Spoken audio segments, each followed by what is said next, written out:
Morning, good morning, good morning. एक बार सारे बच्चे बताइए, वॉइस वीडियो क्लियर है क्या?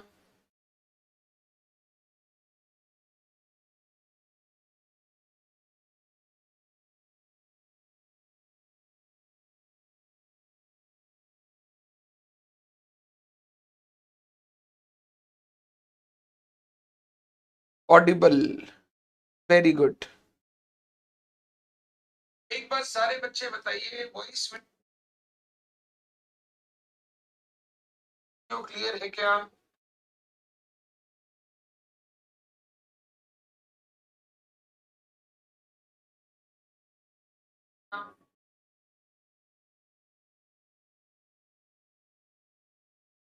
डन। आज हमारा first class CMA inter financial accounting के सब्जेक्ट का। I welcome you all. Apoorva, Sheetal, Shivam, Khushi, Ayush, शॉर्ट्स, सारे बच्चों को very very very good morning.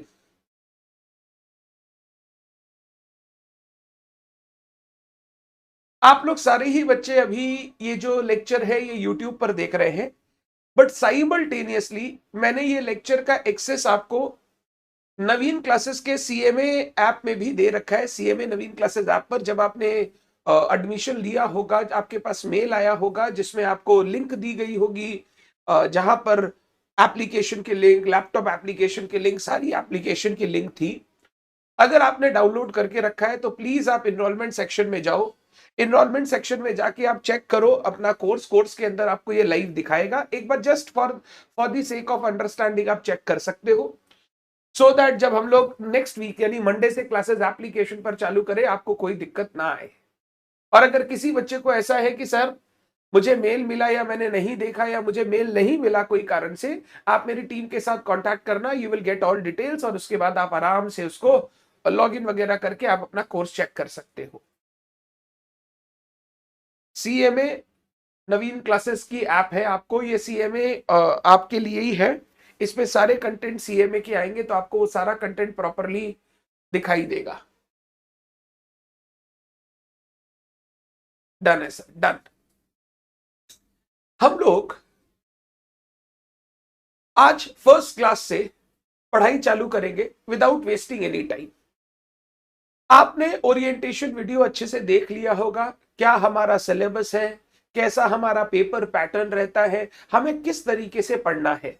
बस एक छोटी सी बात बोलकर चालू करूंगा, सो दैट हम लोग हमेशा अपना जो पढ़ाई करें, अपने जो क्लासेस करें, वो हमारे लिए 100% कारगर हो और 100% रिजल्ट्स ओरिएंटेड हो।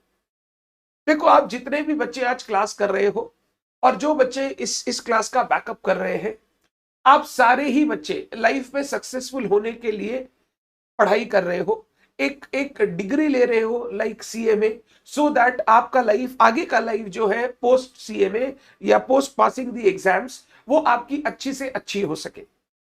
इसके लिए आज के दिन जो रिक्वायरमेंट है इंडस्ट्री की, आज के दिन जो रिक्वायरमेंट है बिजनेस एनवायरमेंट की, उसको थोड़ा समझना। बिजनेस एनवायरमेंट या इंडस्ट्री आज के दिन एक ऐसा पर्सन चाहता है अपने यहां जिसके अंदर स्किल हो। नॉलेज तो इंपॉर्टेंट है ही है, बट अगर नॉलेज होने के साथ साथ आप उसको कन्वर्ट नहीं कर सकते हो इनटू वर्क, आप उसको कन्वर्ट नहीं कर सकते हो इनटू मनी, आप इनको कन्वर्ट नहीं कर सकते into revenue for the entity, तब आप एंटिटी के लिए कोई काम के नहीं रह जाते। जब भी आप पढ़ाई करें, पढ़ाई नॉलेज के पर्सपेक्टिव के साथ साथ रियल लाइफ में इसका क्या रेलेवेंस है उसके साथ भी आपको पढ़ाई करनी चाहिए। क्लास करते समय प्लीज आप हड़बड़ी ना करें। मैं जैसे पढ़ा रहा हूं अगर आप वैसे पढ़ते चले जाएंगे, आई इंश्योर कोई भी बच्चा फाइनेंशियल अकाउंटिंग के इस पेपर में एग्जामिशन से नीचे तो ला ही नहीं सकता, 70 से ऊपर ही जाएगा अगर आप थोड़ा सा मेरा बोला हुआ बात फॉलो करेंगे। हम लोग जब क्लास करेंगे Monday to Friday, Monday to Saturday हम लोग रेगुलर क्लास करेंगे। आपको संडे का दिन वेस्ट नहीं करना है। जो मैं 6 दिन 5 दिन आपको पढ़ाऊंगा, संडे बैठ के सिर्फ एक बार उसको अच्छे से रिवाइज करना है।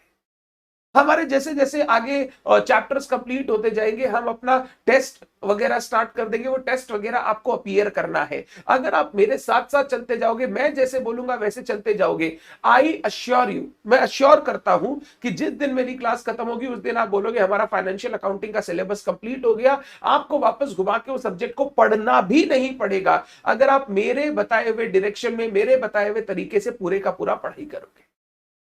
तो प्लीज विथ ऑल एनर्जी आप ये सब्जेक्ट स्टार्ट करोगे। एंड आप जब ये सब्जेक्ट पढ़ोगे, आप वही गाइडलाइंस फॉलो करोगे जो मैं आपको टाइम टू टाइम देता रहूंगा। एक बहुत इंपॉर्टेंट टीचर और स्टूडेंट के बीच में जो रिलेशन है, वो रिलेशन है ट्रस्ट का। जितना जितना जितना मैं बोलते जाऊं, आपको आंख बंद करके बस फॉलो करते जाना है कि हाँ सर ने कहा है, मुझे करना ही है। एंड टेक माय वर्ड्स, आपको रिजल्ट दिखाई देगा। आपको ऐसा फील होगा कि हाँ, हमने जो पढ़ाई की थी वो एग्जाम में हमने अप्लाई की, एग्जाम में तो रिजल्ट मिला ही, और रियल लाइफ में भी हम इन चीजों को अप्लाई कर पाएंगे। Be regular, be consistent. सुबह सुबह का ये टाइम यूटिलाइज करने का इससे अच्छा कोई भी तरीका नहीं हो सकता। आप हो सकता है अभी सुबह सो रहे होते, बट क्लास के कारण आप जागे तो आपका ये टाइम यूटिलाइजेशन होना शुरू हुआ। नॉर्मल बच्चा जब 10, सवा 10, साढ़े 10 बजे अपना दिन शुरू करता है, तब तक आपका एक क्लास हो जाएगा, which will keep you ahead of everyone else in your competition. तो आप हमेशा आगे रहेंगे दूसरों से, अगर आप सुबह सुबह उठकर ये क्लासेस रेगुलर बेसिस पे करते हैं। डोंट मिस, आप हमेशा लाइव करने की कोशिश करें, हमेशा ट्राई करें कि सर अगर सुबह उठ के आ सकते हैं तो हम क्यों नहीं उठकर जा सकते हैं। हम हमेशा लाइव क्लासेस करेंगे, हम कभी इसको बैकअप में नहीं करेंगे। हाँ, अगर आपने डाउनलोडेबल क्लासेस लिए, आप एक पेज से रेगुलर बेसिस पे देखते जाओ, बट उसमें भी कंसिस्टेंसी, डेडिकेशन, एक रूटीन बनाओ कि मुझे मॉर्निंग 8:45 से 10:15, 10:30 सिर्फ फाइनेंशियल अकाउंटिंग करना है, मैं और किसी दूसरे सब्जेक्ट को चालू नहीं करूंगा। मेरा ये रूटीन है, मंडे टू सैटरडे सर पढ़ाई करते थे, मंडे टू सैटरडे मैं भी अपनी पढ़ाई करूंगा। तब तो आप टाइमली सिलेबस भी कंप्लीट कर पाओगे, टाइमली क्लासेस भी कंप्लीट कर पाओगे, एंड यू विल सी कि आप जो पढ़ रहे हो वो आपके दिमाग में रजिस्टर भी हो रहा है, दिमाग में ठहर भी रहा है, और आप उसको बार बार अप्लाई भी कर पा रहे हो। With all these words, let us start an amazing subject, a subject that you have already studied in your class 11, class 12 CMA foundation level, a subject which is very close to your heart, and a subject which will help you to cross the 200 boundary of group 1, which will help you to score more and more and get a rank or get good marks when you give your exams. ये financial accounting का subject आपके marks को इस level पे elevate कर सकता है कि आप अपने ग्रुप 1 को पास ही नहीं, आप अपने ग्रुप 1 में जितना ज्यादा से ज्यादा स्कोर करना चाहे उतना ज्यादा से ज्यादा स्कोर कर सकते हैं। बात बाकी 3 सब्जेक्ट जो है, 3 में लॉ तो चलो फाउंडेशन में थोड़ा बहुत पढ़ा हुआ है, वैसे टैक्स का सब्जेक्ट, कॉस्ट का सब्जेक्ट, ये आपके लिए सारे नए सब्जेक्ट है। यही वो सब्जेक्ट है जो आपका साथ कभी नहीं छोड़ा, जो हमेशा से आपके साथ रहा और फाइनल तक आपके साथ रहेगा, डोंट वरी।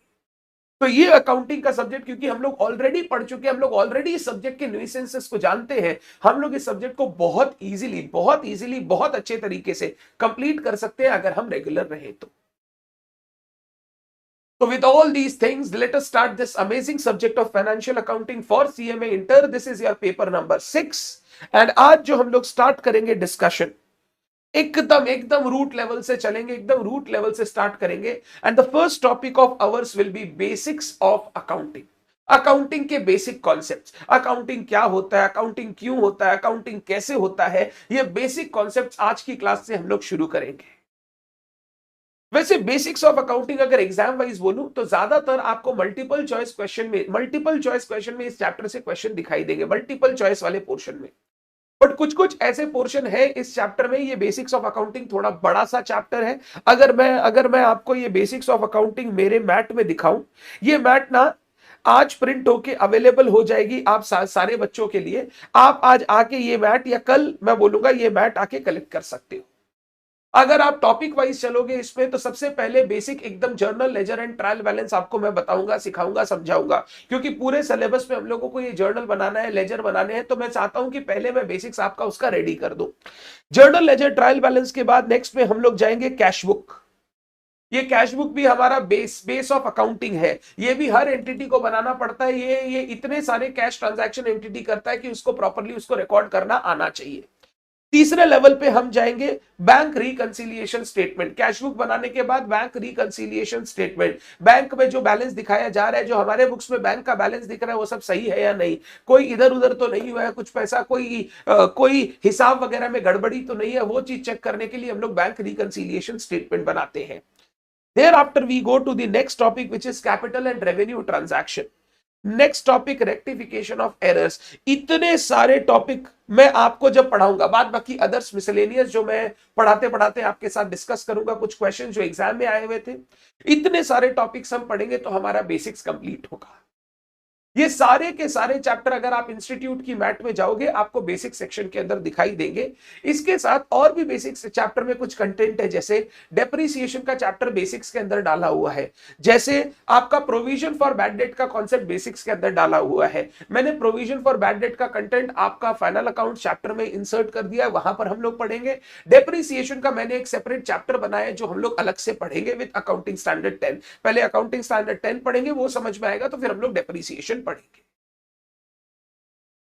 तो इतने सारे टॉपिक्स मुझे डिस्कस करने हैं आपके साथ बेसिक्स में, वन बाय वन। तो आप समझो ये जो हमारा बेसिक्स का पोर्शन है ना, इसमें सिर्फ वो बचपन वाले बेसिक्स नहीं है, इसमें उसके साथ साथ थोड़े एडिशनल टॉपिक्स भी है जो हम लोगों को पढ़ने हैं। एग्जाम में ज्यादातर ये जो बेसिक्स ऑफ अकाउंटिंग का टॉपिक है आपको मल्टीपल चॉइस सेक्शन में दिखता है, बट एक क्वेश्चन, क्योंकि टॉपिक के नंबर्स बहुत ज्यादा है, रेक्टिफिकेशन वगैरह बीआरएस वगैरह भी इंसर्टेड है, एक क्वेश्चन आपको 5 to 7 मार्क्स का अलग से भी दिख सकता है, जब आप मेन क्वेश्चन पेपर में जाओ, सेक्शन बी में जाओ।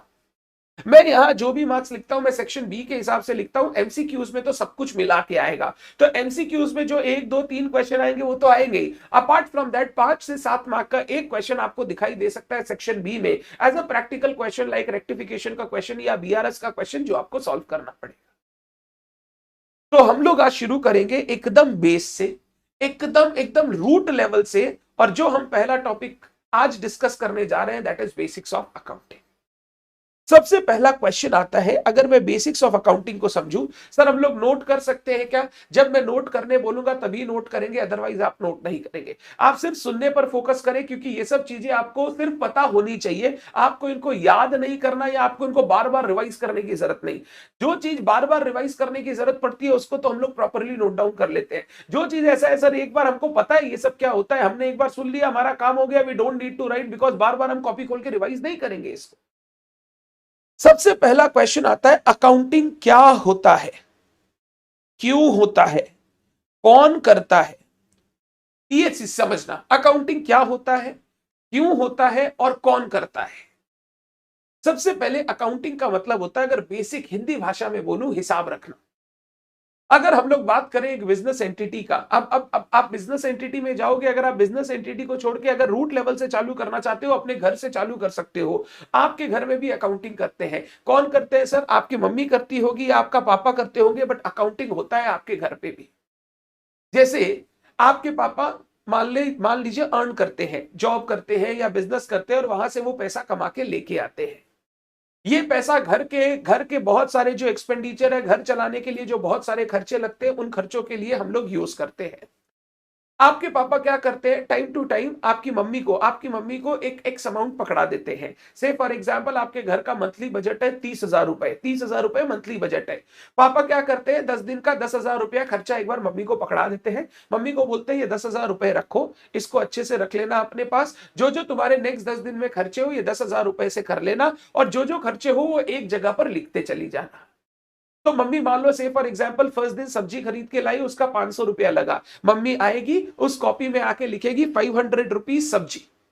उसके बाद मान लो मम्मी ने खर्चा किया, किसी दीदी को सैलरी पे की, तो सैलरी पे की दीदी को उसका 1,000 रुपया खर्चा लिख दिया। ऐसे करके मम्मी 10 दिन में या जैसे जैसे खर्चा करते जा रही है, उस कॉपी में आके उसका हिसाब लिखते चली जा रही है कि ये हुआ, ये हुआ, ये हुआ, ये हुआ, ये हुआ।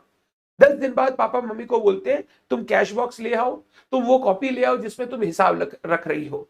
मम्मी 10 वो कैश बॉक्स ले जाती है, वो हिसाब ले जाती है। पापा 10,000 रुपए से वो हिसाब मिलाते हैं, क्या क्या क्या क्या क्या क्या खर्चा हुआ, कैलकुलेटर में सारा माइनस करके पापा बोलते हैं इतना रुपया तुम्हारे पास अभी होना चाहिए। मम्मी एक बार कैश बॉक्स से चेक कर लेती है, हाँ 500 रुपए 1000 रुपए मेरे पास पड़े। पापा बोलते हैं ठीक है ये हिसाब हो गया 10 दिन का, लो नेक्स्ट 10 दिन के 10,000 रुपए लो, इसका प्रॉपरली हिसाब रखना जैसे तुम रख रही हो।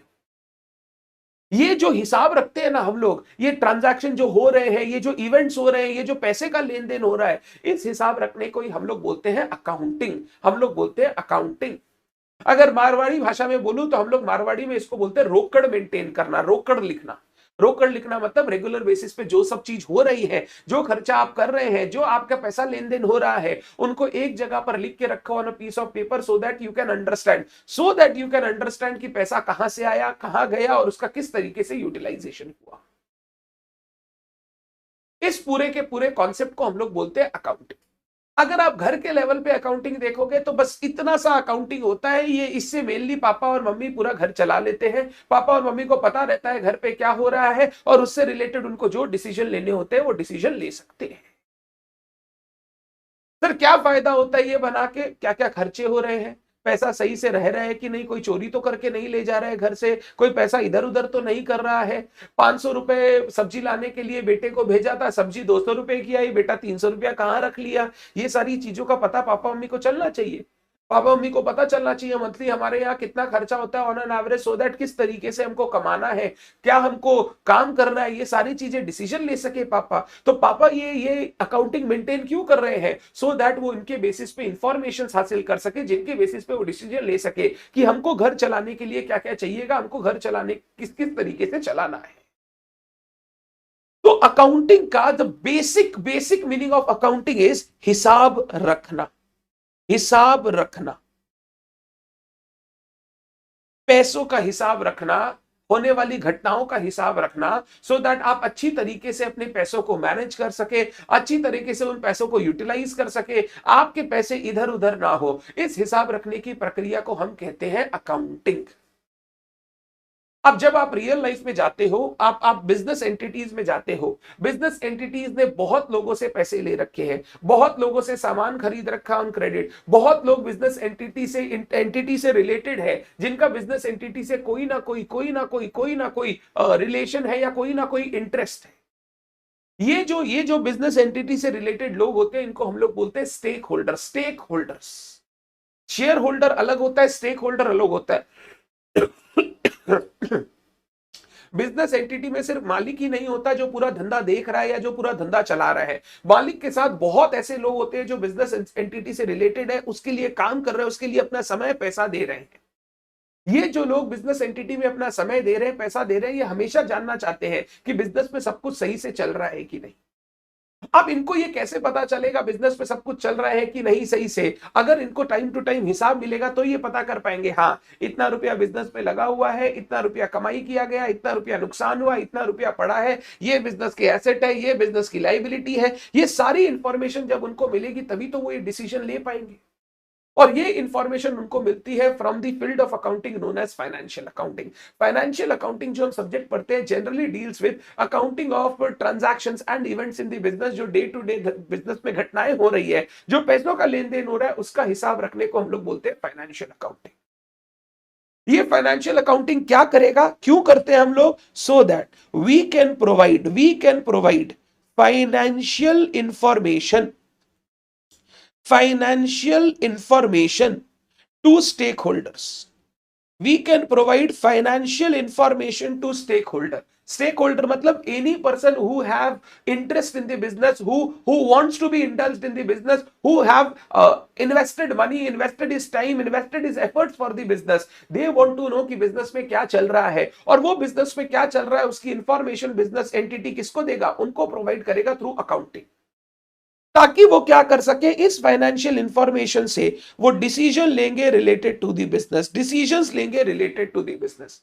हमको इस बिजनेस के साथ कंटिन्यू करना है, नहीं करना है, और पैसा लगाना है, पैसा कम करना है इस बिजनेस से। ये सारे जो डिसीजन, हमको एज एन एम्प्लॉय कंटिन्यू करना है कि हमको नई कंपनी देख लेनी चाहिए, फ्यूचर में ग्रोथ है या नहीं है, ये सारे डिसीजंस लेने के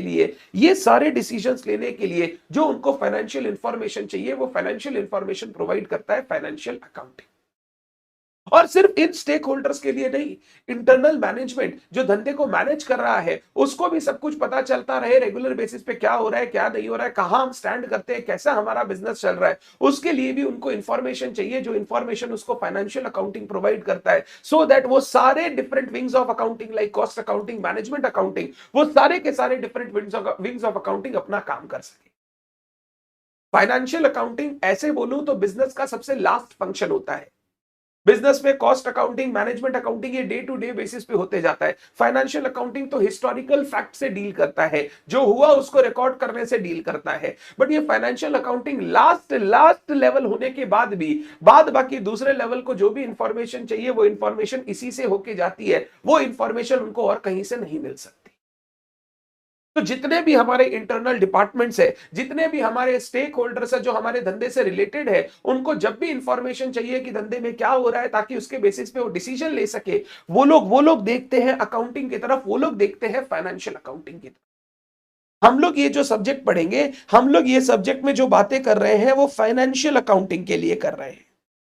जब आप कॉस्ट के सब्जेक्ट में जाओगे you will understand why cost accounting is important, what are the information that a cost accounting system provides, cost accounting से क्या इंफॉर्मेशन स्टेक होल्डर ले सकते हैं और उससे किस तरीके से डिसीजन मेकिंग होती है, वो सारा कॉस्ट अकाउंटिंग में आप अलग से सीखेंगे।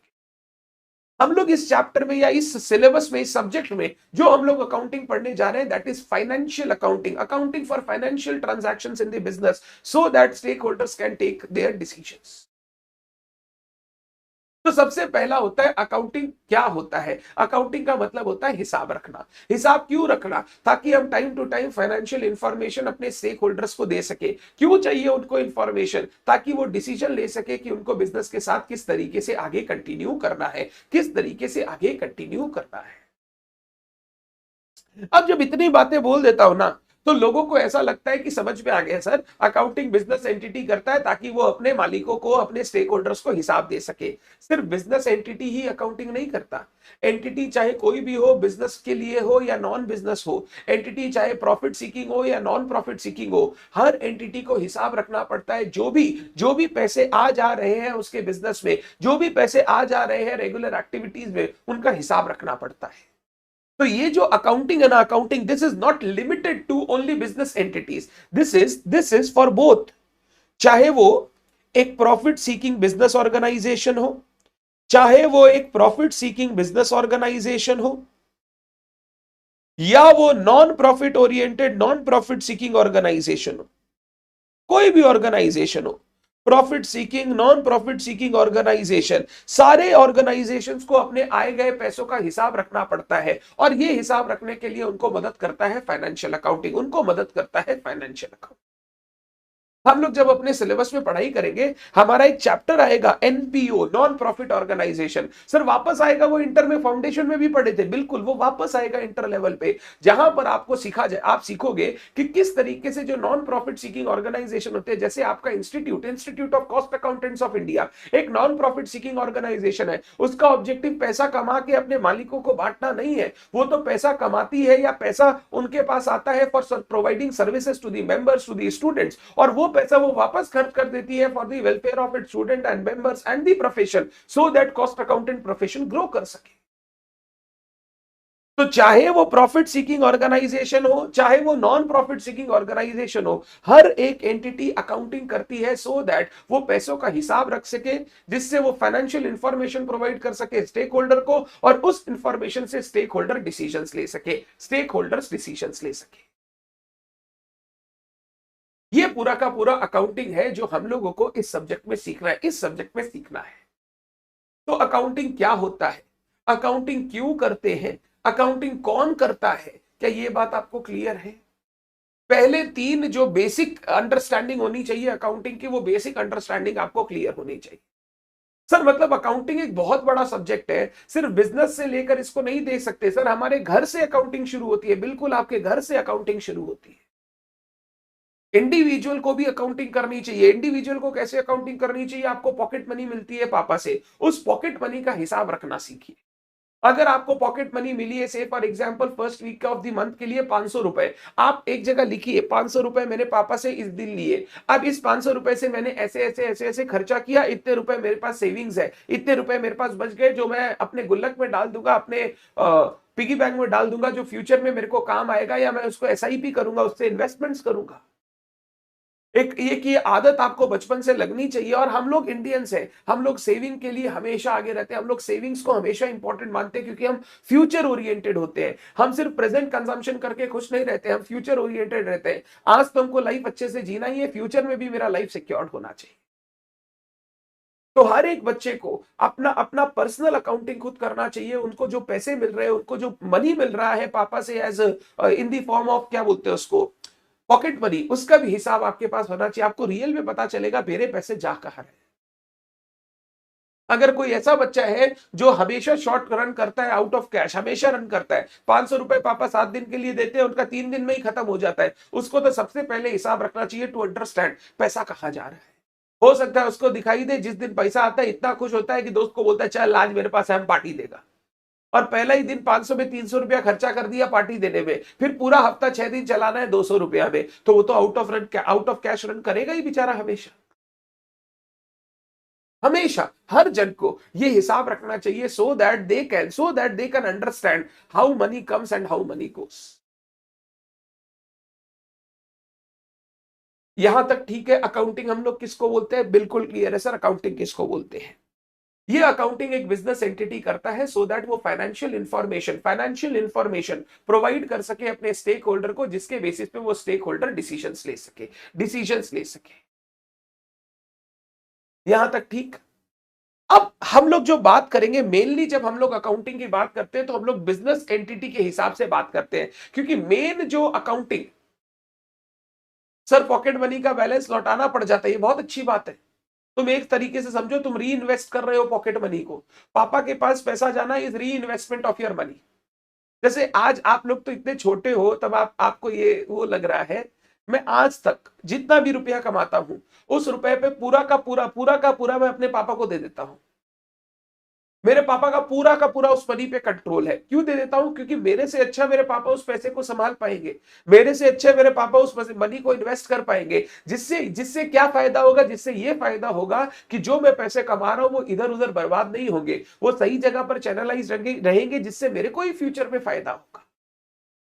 तो आप तो पॉकेट मनी की बात कर रहे हो, मैं तो पैसे कमा रहा हूं, वो कमा के भी मैं पापा को ही देता हूं, मेरे पापा ही सारे मेरे पैसे मैनेज करते हैं। मेरा पापा, मेरे छोटे भाई, मेरे बड़े भैया, वही सब उसकी देख रेख करते हैं। मेरे पास टाइम है, पढ़ाई को छोड़ के, पढ़ाने को छोड़ के कुछ नहीं कर सकता हूं। सारा का सारा देख रेख उनके हाथ में है, वही उसको संभालते हैं, वही उसको आगे ग्रो करवाते हैं, वही उसको जगह जगह पर यूज करते हैं, सो दैट हम लोग का पूरा पूरा फैमिली बिजनेस अच्छी तरीके से चल सके। तो ये अच्छी बात है, ये खराब बात नहीं है। ये आप समझो आपके पैसे री इन्वेस्ट हो रहे हैं, री इन्वेस्ट। और अगर आप वो हो जाएंगे, खुद रिस्पॉन्सिबल हो जाएंगे, तो पापा बोलेंगे नहीं बेटा तू ही रख, तू अच्छे से इसको यूज कर रहा है, तू अच्छे से इसको पैसे को रख रहा है, इन्वेस्ट कर रहा है, तू अच्छे से इस पैसे को सेव कर रहा है, तू ही अपने पास पैसे रख, मुझे देने की जरूरत नहीं। तो वो रिस्पॉन्सिबल जैसे ही आप होंगे, आप टेंशन ना ले, पापा आपको बोलेंगे आप ही करो, आप ही मैनेज करो, आप ही सब अच्छे से रखो। वो तो अपने पैसे भी लाके आपको दे देंगे, तू बहुत अच्छा कर रहा है, तू ही मैनेज कर। अब हम लोग जब बात करते हैं ना बिजनेस की, ऐसे तो अकाउंटिंग सबको करना पड़ता है, बट हम लोग जब अकाउंटिंग की बात करते हैं, अकाउंटिंग को अगर अच्छे से समझना है, तो हम लोग हमेशा बात करते हैं बिजनेस एंटिटीज की, कि एक बिजनेस एंटिटी जो डे टू डे बिजनेस में कर रहा है, उसकी अकाउंटिंग वो कैसे करता है, उसका हिसाब वो मेंटेन कैसे करता है। अगर मैं बात करूं बिजनेस एंटिटी अकाउंटिंग कैसे करता है, तो अकाउंटिंग करने का ना एक पूरा प्रोसेस है जिसको हम लोग बोलते हैं अकाउंटिंग साइकिल। अकाउंटिंग करने का एक पूरा प्रोसेस है जिसको हम लोग बोलते हैं अकाउंटिंग साइकिल। ये बेसिक चीज आपको पता होनी चाहिए, फाउंडेशन लेवल पे भी आपने पढ़ रखा है, तो आपको ज्यादा प्रॉब्लम नहीं होगी। अकाउंटिंग साइकिल क्या होता है, सबसे पहले होता है एक बिजनेस एंटिटी, सबसे ऊपर होता है एक बिजनेस एंटिटी जिसके लिए आप अकाउंटिंग करने जा रहे हो, जिसका आप हिसाब रखने जा रहे हो, हिसाब मेंटेन करने जा रहे हो। सबसे ऊपर होता है एक बिजनेस एंटिटी। एक बिजनेस एंटिटी में डे टू डे कई सारे ट्रांजैक्शंस होते हैं। ट्रांजैक्शंस को सिंपल बेसिस पे समझो तो लेन देन होते हैं। पैसा आता है, पैसा जाता है। सिर्फ पैसा ही जरूरी नहीं है। हम लोग किसी को गुड्स बेच रहे हैं, आज पैसा नहीं देगा, बाद में देगा। किसी से गुड्स खरीद रहे हैं, किसी से लोन ले रहे हैं, किसी को पैसा दे रहे हैं, लोन दे रहे हैं, किसी से पैसा रिसीव कर रहे हैं, किसी को पेमेंट कर रहे हैं। डेली बेसिस पे बिजनेस में बहुत सारे ऐसे मॉनिटरी इवेंट्स होते हैं। मॉनिटरी इवेंट्स को हम लोग बोलते हैं ट्रांजैक्शन। ट्रांजैक्शंस क्या होते हैं? Monetary events. मॉनिटरी इवेंट्स का मतलब सर, इन इवेंट्स होने के कारण आपके बिजनेस में जो एसेट्स और लाइबिलिटीज है, आपके बिजनेस में जो पैसा है, पैसा कैश है, वो चेंज होता है सर। अगर कोई भी इवेंट ऐसा है जिसके कारण आपके बिजनेस में एसेट्स, लाइबिलिटीज, आपके बिजनेस के फाइनेंशियल पोजीशन, फाइनेंशियल परफॉर्मेंस पर इफेक्ट आता है, उन इवेंट्स को हम लोग मॉनिटरी इवेंट्स बोलते हैं, which are also known as transaction. Business में रेगुलर बेसिस पे कई सारे ट्रांजैक्शंस होते हैं जो डे टू डे बेसिस पे एक बिजनेस एंटर करता है। हमारा अकाउंटिंग में सबसे पहला काम होता है इन ट्रांजैक्शंस को रिकॉर्ड करना। हम लोग इन ट्रांजैक्शंस को रिकॉर्ड करते हैं in a books of accounts known as journal. इसी का दूसरा नाम होता है सब्सिडरी बुक। जर्नल और सब्सिडरी बुक।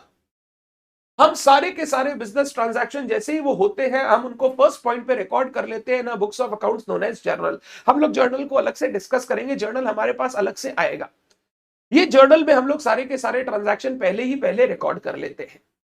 रिकॉर्ड करने के बाद सेकेंड स्टेप में हम लोग इनको करते हैं एनालाइज, या हम लोग बोलते हैं क्लासीफाइंग स्टेज। क्लासीफाई करते हैं, रिकॉर्डिंग, क्लासीफाई। ये क्लासीफाई हम लोग करते हैं ना books of accounts known as ledger. सबसे पहले आपका बनता है जर्नल में आप सारे ट्रांजैक्शन जैसे जैसे होते जा रहे हैं वैसे वैसे उनको रिकॉर्ड करते जाते हैं। रिकॉर्ड करने के बाद उन सारे ट्रांजैक्शन को क्लासीफाई करते हैं in the form of accounts known as ledger accounts, in the book known as ledger book. Classify करने के बाद हमारा थर्ड स्टेप होता है समराइजिंग। बिजनेस में तो रेगुलर बेसिस पे 100 ट्रांजैक्शन, 200 ट्रांजैक्शन, हजारों ट्रांजैक्शन हो रहे हैं। पूरे साल भर में लाखों ट्रांजैक्शन एक बिजनेस एंटिटी एंटर कर रहा है। अब हम लोग इन ट्रांजैक्शंस के बेसिस पे इंफॉर्मेशन प्रोवाइड करेंगे स्टेक होल्डर्स को। स्टेक होल्डर को जब इंफॉर्मेशन चाहिए ना, उनको समराइज्ड इंफॉर्मेशन चाहिए। वो आपके पूरे बुक्स ऑफ अकाउंट्स लेकर नहीं बैठेंगे टू अंडरस्टैंड आप क्या कर रहे हो। वो तो आपको बोलेंगे हमको समराइज करके बता दो भैया क्या हो रहा है, ताकि हम उस बेसिस पे अपना डिसीजन लेके आगे बढ़ जाए। ये समराइजिंग हम सबसे पहले करते हैं by preparing a statement known as trial balance. Trial balance कुछ नहीं होता, जो आपने लेजर अकाउंट बनाए हैं उन लेजर अकाउंट्स के बैलेंसेस से अगर आप एक स्टेटमेंट फॉर्म करते हो, स्टेटमेंट को हम लोग बोलते हैं ट्रायल बैलेंस, जो हेल्प करता है आपको ये समझने में कि आपकी अकाउंटिंग में अरिथमेटिक एक्यूरेसी है कि नहीं, आपने जो अकाउंटिंग किया है वो डबल एंट्री सिस्टम के हिसाब से सही से किया है या नहीं, वो समझने में आपको हेल्प करता है एक statement known as trial balance. ये ट्रायल बैलेंस से हम लोग टाइम टू टाइम पीरियोडिकली हम लोग कुछ स्टेटमेंट्स बनाते हैं, जिन स्टेटमेंट्स को हम लोग बोलते हैं फाइनल अकाउंट्स। फाइनेंशियल अकाउंटिंग का सबसे पहला आउटपुट होता है फाइनल अकाउंट्स, जो हम लोग स्टेक होल्डर को प्रोवाइड करते हैं, जिससे वो फाइनेंशियल इंफॉर्मेशन लेकर अपना डिसीजन मेकिंग करते हैं। इन फाइनल अकाउंट्स को अच्छी लैंग्वेज में बोलूं, बिजनेस ऑर्गेनाइजेशंस की लैंग्वेज में बोलूं, रियल लाइफ पर्सपेक्टिव की लैंग्वेज में बोलूं, तो इसको हम लोग बोलते हैं फाइनेंशियल स्टेटमेंट्स। जब हम लोग सब्जेक्ट पढ़ेंगे ये वाला फाइनेंशियल अकाउंटिंग, तो जगह जगह पर फाइनल अकाउंट्स वर्ड ही दिखेगा, बट जैसे ही आप नेक्स्ट सब्जेक्ट में जाओगे which is corporate accounting, you will see the word financial statements, क्योंकि कंपनीज के केस में there is no word called final accounts defined in the companies act. Final accounts की जगह कंपनीज एक्ट में financial statement word को समझाया गया है, तो वो फाइनेंशियल स्टेटमेंट वर्ड ही फाइनल अकाउंट्स है। वो कंपनीज के केस में उसको नाम देते हैं, रियल लाइफ में वर्ल्ड में नाम देते हैं फाइनेंशियल स्टेटमेंट। ये सारा का सारा समराइजेशन करने के बाद फाइनल अकाउंट्स हमने बना लिया। ये फाइनल अकाउंट्स हम लोग प्रोवाइड करते हैं अपने स्टेक होल्डर को। इसके साथ साथ मैनेजमेंट भी इन फाइनल अकाउंट्स को यूज करता है for further process. Final accounts के बाद समराइज करने के बाद हम लोग इन सारे स्टेटमेंट्स को एनालाइज करते हैं by using various tools like comparative financial statements, ratio analysis. इन सब के बेसिस में एनालिसिस किया जाता है पूरे के पूरे फाइनेंशियल स्टेटमेंट का, ये मैनेजमेंट ऑफ द एंटिटी भी करती है, और जो स्टेक होल्डर को फाइनल अकाउंट्स मिला वो भी करते हैं, सो that they can understand how business is performing. वो बिजनेस की परफॉर्मेंस को समझने के लिए, बिजनेस की पोजीशन को समझने के लिए वो एनालिसिस करते हैं। एनालाइज करने के बाद नेक्स्ट स्टेप होता है इंटरप्रिटेशन। इंटरप्रेट करते हैं वो रिजल्ट्स को, इन रिजल्ट्स को इंटरप्रेट करते हैं, इंटरप्रेटिंग द रिजल्ट्स और understanding the results, understanding the results या information, so that they can take decisions, they can take decisions। वो रिजल्ट्स को अंडरस्टैंड करने की कोशिश करते हैं, जो पूरा एनालाइज करके उन्होंने निकाला है उसको अंडरस्टैंड करते हैं, ताकि उनके बेसिस पे वो डिसीजंस ले सके। एंड इंटरप्रेट करने के बाद वो लोग इन सारे रिजल्ट्स को कम्युनिकेट कर देते हैं टू स्टेक होल्डर्स, कम्युनिकेट कर देते हैं to stakeholders, communicating results to stakeholders. ये स्टेक होल्डर को कम्युनिकेट किया जाता है, तो सो दैट स्टेक होल्डर भी इन मीनिंगफुल इंफॉर्मेशन से अपने डिसीजन लेकर बिजनेस के साथ आगे कंटिन्यू कर सके, जैसा वो बिजनेस का फ्यूचर देख रहा है उसके बेसिस पे। ये पूरे के पूरे 6 स्टेप होते हैं अकाउंटिंग प्रोसेस में। हमारे लिए एट द इंटर लेवल ये हमारा लास्ट दायरा रहेगा। हम लोगों को समराइजिंग तक सीखना है, यानी हम लोगों को फाइनल अकाउंट्स बनाना सीखना है, फाइनल अकाउंट्स रेडी करना सीखना है, सो दैट वो इंफॉर्मेशन से आगे लोग यूज करके अपना एनालिसिस, इंटरप्रिटेशन कर सके एंड बिजनेस के बारे में इंपॉर्टेंट चीजें समझ सके। हमारा इंटर लेवल का सिलेबस सिर्फ समराइजिंग स्टेज तक है। हमको जर्नल करना आना चाहिए, लेजर करना आना चाहिए, ट्रायल बैलेंस बनाना आना चाहिए, फाइनल अकाउंट्स बनाना आना चाहिए। अगर आप फाइनल अकाउंट्स बनाना सीख गए, आपका इंटर लेवल का सिलेबस कंप्लीट। इसके बाद का जो भी काम है वो फाइनल लेवल पे आप सीखते हो, जब आप कॉर्पोरेट फाइनेंशियल रिपोर्टिंग पढ़ते हो। रिपोर्टिंग का जो काम है, एनालाइज करना, डिसीजंस लेना, इंटरप्रेट करना, कम्युनिकेट करना स्टेक होल्डर्स को, ये जो काम है, ये काम आप फाइनल लेवल पे सीखते हो in the subject of corporate financial reporting. ये पूरा का पूरा मेरा अकाउंटिंग का एक साइकिल होता है, अकाउंटिंग का एक प्रोसेस होता है, जो अकाउंटिंग करते समय हम लोग फॉलो करते हैं। फाउंडेशन लेवल पे ये सब वर्ड्स आपने पहले से सुन रखे हैं। मैं इंटर लेवल पे सिर्फ एक बार आपके आंखों के सामने से ले जा रहा हूं, सो दैट हर चीज ब्रश अप रहे, आपको ये वर्ड्स पता रहे, आपको इन वर्ड्स में कोई प्रॉब्लम ना हो। बहुत सारे बच्चे डायरेक्ट एंट्री स्कीम से भी आए हैं, 3 साल बीकॉम करने के बाद वो अभी इस सीएमए कोर्स में आए हैं। उन बच्चों के साथ थोड़ा सा हार्डशिप सिर्फ यही होता है कि बीकॉम लेवल पे, क्योंकि पढ़ाई उतनी लेवल पे वो नहीं कर पाते हैं, वो इतना लेवल पे वो फोकस कॉन्फिडेंस नहीं ला पाते हैं, मेंटेन नहीं कर पाते, कॉन्सेंट्रेट नहीं कर पाते, जिसके कारण क्या होता है, कनेक्शन नहीं बैठता है पढ़ाई के साथ। वो बच्चा जब आता है इंटर लेवल पे, सीएमए इंटर में डायरेक्ट इंटरव्यू से आता है, वो कभी कभी फेस करता है कि मैं कनेक्ट नहीं कर पा रहा हूं सब्जेक्ट के साथ। वो कनेक्शन बैठाने के लिए थोड़ा सा ये बेसिक जरूरी है। जब आप वर्ड्स वगैरह समझने लग जाओगे, एक चीजें याद आने लग जाएंगी आपको, तो आप बहुत कंफर्टेबल फील करोगे जब आप आगे जाओगे। क्या ये अकाउंटिंग साइकिल सबको क्लियर है? हम लोग अकाउंटिंग किस फेज बाय फेज मैनर में करते हैं? मतलब सर, फाइनेंशियल अकाउंटिंग और फाइनेंशियल स्टेटमेंट एक ही चीज है। शिवम, फाइनेंशियल अकाउंटिंग जो होता है ना, अकाउंटिंग या फाइनेंशियल अकाउंट्स, ये पूरे प्रोसेस को बोलते हैं। फाइनेंशियल स्टेटमेंट उस प्रोसेस का एक आउटपुट है जो हम लोग निकाल कर स्टेक होल्डर को देते हैं फॉर देयर डिसीजन मेकिंग। तो financial accounting is the whole process and financial statements are the output of financial accounting, output of financial accounting. ये आउटपुट हम लोग स्टेक होल्डर को प्रोवाइड करते हैं, सो दैट वो डिसीजन ले सके। यही हमारा ऑब्जेक्टिव है। अकाउंटिंग करने का ऑब्जेक्टिव ये था, भैया हम हिसाब रखेंगे, ये हिसाब टाइम टू टाइम हम लोग अपने स्टेक होल्डर्स को प्रोवाइड करेंगे, उससे वो लोग डिसीजन मेकिंग करेगा। तो वो ऑब्जेक्टिव को फुलफिल करने के लिए फाइनेंशियल स्टेटमेंट बना के मुझे स्टेक होल्डर को देने पड़ते हैं। अगर ये बात आपको क्लियर है ना, मैं चाहूंगा ये अकाउंटिंग साइकिल वाली बात ना आप फटाफट नोट डाउन करें कॉपी में। हेडिंग दे अकाउंटिंग साइकिल और उसके नीचे ये नोट डाउन करें। पहली वाली बात आप नोट डाउन करना चाहते हो कर सकते हो, बट आई थिंक ये सब चीजें आपको पता है, तो मतलब मेरे लिए वो ज्यादा उतना इंपॉर्टेंट नहीं। आप करना चाहते हो कर सकते हो। सर मल्टीपल चॉइस क्वेश्चन में आ गया तो कुछ भी आ सकता है। आपको अगर क्लास में पढ़ा रहा हूं, समझा रहा हूं, तो ये सब चीजें आपको ध्यान रखनी है। कुछ भी आ सकता है मल्टीपल चॉइस क्वेश्चन में, उसका कोई दायरा थोड़ी है।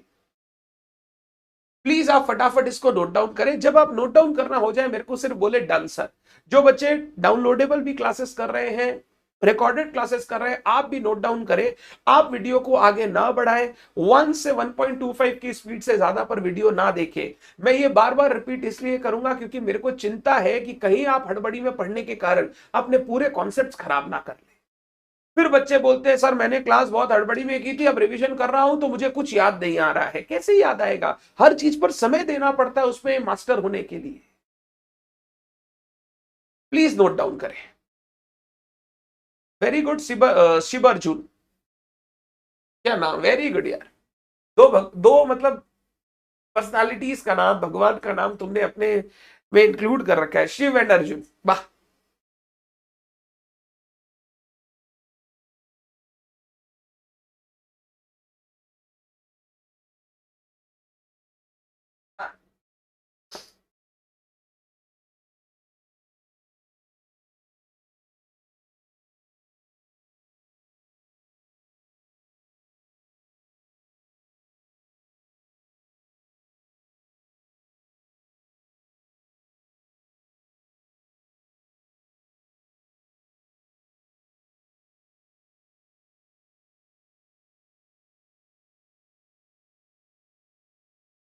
मैं इसको स्क्रीन को बड़ा कर देता हूं।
हो गया सर, बहुत बढ़िया, वेरी गुड।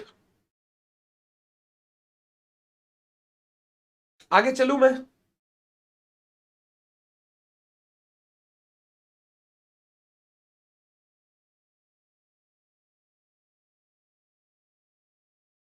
आगे चलें। Point number 3। अब ये अकाउंटिंग क्या प्रोसेस होता है, किस तरीके से हमें करना है, ये हमने समझ लिया। बट हम डायरेक्टली ना जर्नल करने पर नहीं उतर सकते हैं। हम डायरेक्टली जर्नल करने पर नहीं उतर सकते हैं। हमें जर्नल करने से पहले यानी अकाउंटिंग को प्रैक्टिकली करने से पहले कुछ अकाउंटिंग से related important concept, important terms, terminologies हमें समझनी पड़ेगी। अगर हम ये कॉन्सेप्ट्स और टर्मिनोलॉजीज पढ़ के आगे बढ़ेंगे तो हमारे लिए अकाउंटिंग थोड़ा ईजी होगा। अगर हम ये टर्मिनोलॉजीज बिना पढ़े आगे बढ़ जाएंगे तो हो सकता है थोड़ा सा डिफिकल्टी हो जब हम अकाउंटिंग करने बैठे। तो हमें अब थोड़ा टर्मिनोलॉजी समझना पड़ेगा, रिलेटेड टू अकाउंटिंग कॉन्सेप्ट समझने पड़ेंगे, रिलेटेड टू अकाउंटिंग। जब हम लोग अकाउंटिंग करते समय जिन चीजों को ध्यान रखते हैं, जिन चीजों को दिमाग में रखते हैं, तो हम लोग पॉइंट नंबर 3 में कुछ इंपॉर्टेंट कॉन्सेप्ट्स डिस्कस करेंगे। Important accounting concepts, principles, rules, conventions discuss करेंगे। कुछ इंपॉर्टेंट कॉन्सेप्ट डिस्कस करेंगे जो हम लोग अकाउंटिंग करते समय डे टू डे में ध्यान रखते हैं, जिनका डे टू डे हमें केयर रखना पड़ता है जब हम अकाउंटिंग का प्रोसेस एग्जीक्यूट करते हैं। ये सारे कॉन्सेप्ट आपने कभी ना कभी बचपन में सुन रखे हैं, आपको सारे एक बाई एक पता है। मैं सिर्फ वो लिखवाते जा रहा हूं सो दैट आपको ये याद रहे कि हाँ हम लोग ये सब पढ़ के आए हैं और ये सब अकाउंटिंग करते समय हमें ध्यान रखना पड़ेगा। सबसे पहला कॉन्सेप्ट जो आप कभी भी नहीं भूल सकते when you are doing accounting is separate entity concept. Separate entity concept, separate entity का concept. What is separate entity का कॉन्सेप्ट? बोला गया जब भी आप बिजनेस एंटिटी के अकाउंटिंग करेंगे, जब भी आप बिजनेस एंटिटी के ट्रांजैक्शंस को रिकॉर्ड करेंगे, उसको अकाउंट फॉर करेंगे, ऑलवेज रिमेंबर बिजनेस और बिजनेस का ओनर दो सेपरेट पर्सन्स है। बिजनेस और बिजनेस का ओनर दो सेपरेट पर्सन्स है। ये लोग अलग अलग अलग अलग पर्सन्स है, ये लोग अलग अलग एंटिटीज है, ये लोग अलग अलग आइडेंटिटीज है। जब भी आप बिजनेस की अकाउंटिंग करेंगे, बिजनेस की अकाउंटिंग, आप ओनर के पर्सनल ट्रांजैक्शंस को, ओनर के पर्सनल किए गए कर्मकांड को बिजनेस में इफेक्ट नहीं देंगे। जब भी आप ओनर के बुक्स ऑफ अकाउंट्स बनाएंगे, ओनर की अकाउंटिंग करेंगे, तो बिजनेस में होने वाले सारे ट्रांजैक्शन ओनर में नहीं जाएंगे। यानी बिजनेसमैन और बिजनेस एंटिटी दोनों अलग अलग आइडेंटिकल, दोनों डिफरेंट डिफरेंट आइडेंटिटीज है। जब आप बिजनेस की अकाउंटिंग करोगे, बिजनेस की अकाउंटिंग करते समय आप बिजनेस में होने वाले सारे इवेंट्स को, सारे ट्रांजैक्शंस को अकाउंट फॉर करोगे। अगर ओनर अपने पर्सनल लाइफ में कुछ कर रहा है, कुछ पर्सनल ट्रांजैक्शंस कर रहा है, उसको आपको बिजनेस के बुक्स में रिकॉर्ड करने की जरूरत नहीं है। अगर ओनर बिजनेस में पैसे डाल रहा है तो जैसे दूसरों से पैसे लेते हैं तो उनको लाइबिलिटीज क्लासिफाई करते हैं, ओनर से भी जब आप पैसा लोगे तो उसको भी आप लाइबिलिटी ही बोलोगे। एक स्पेशल टाइप ऑफ लाइबिलिटी होगा जिसको हम लोग बोलते हैं कैपिटल या इक्विटी। वो ठीक है, वो अलग होगा, बट बिजनेस के लिए एक तरीके से ये भी एक पेएबल है जो उसको पैसा चुकाना है टू द स्टेक होल्डर। कुछ कुछ डिफरेंट कैरेक्टरिस्टिक होगी, बट ये लाइबिलिटी ही होगा। ये आपको liability side of balance sheet में ही प्रेजेंट करना होगा कि हमने ओनर से इतना रुपया ले रखा है जो मेरे को फ्यूचर में उसको लौटाना पड़ेगा। ओनर अगर बिजनेस से कुछ पैसा वापस लेता है, ओनर अगर बिजनेस से कुछ वापस रिसोर्सेज निकालता है, तो ये बिजनेस के लिए खर्चा नहीं है, ये ओनर ने अपने कैपिटल का विड्रॉल किया, ये ओनर ने ड्रॉइंग्स किया है। जब भी ओनर के साथ आप ट्रांजैक्शंस रिकॉर्ड करेंगे, आप हमेशा उनको रिकॉर्ड करेंगे थ्रू कैपिटल, थ्रू इक्विटी। आप कभी भी ओनर के पर्सनल इनकम को अपनी इनकम नहीं बताएंगे, ओनर के पर्सनल खर्चों को अपने खर्चे नहीं बताएंगे। जब भी अकाउंटिंग करेंगे, बिजनेसमैन और बिजनेस एंटिटी को अलग अलग एंटिटीज मानकर, अलग अलग आइडेंटिटीज मानकर अकाउंट फॉर करेंगे। यानी ओनर के पर्सनल ट्रांजैक्शन उसकी पर्सनल बुक्स ऑफ अकाउंट्स में आएंगे, वो बिजनेस के बुक्स ऑफ अकाउंट्स में आपको नहीं दिखने चाहिए। बिजनेस के ट्रांजैक्शन आपको बिजनेस के बुक्स ऑफ अकाउंट्स में आएंगे, ओनर के बुक्स में नहीं दिखाई देना चाहिए।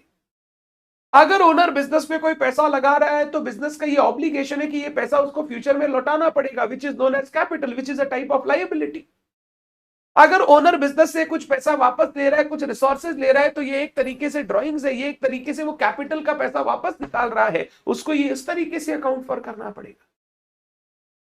तो ऑलवेज अकाउंटिंग करते समय ये ध्यान रखें, बिजनेस और बिजनेसमैन दो सेपरेट एंटिटीज है। बिजनेस की अकाउंटिंग करते समय बिजनेसमैन के पर्सनल ट्रांजैक्शंस को इंटैंगल करने का, बिजनेसमैन के पर्सनल कामकाज को इंटैंगल करने का जरूरत नहीं है, वो अलग है और बिजनेस एंटिटी अलग है।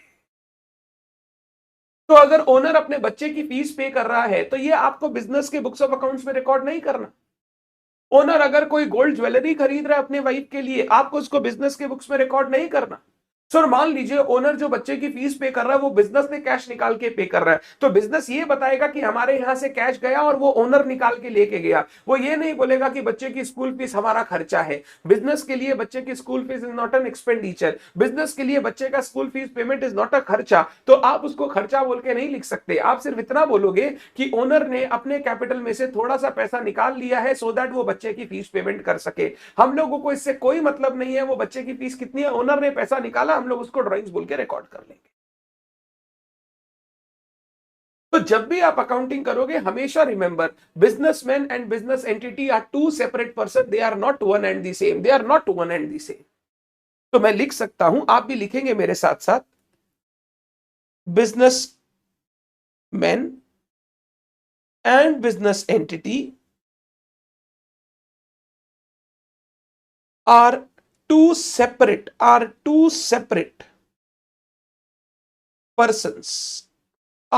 separate persons or entities. two separate person or entities while maintaining books of accounts of business, personal transactions of owners out of their personal resources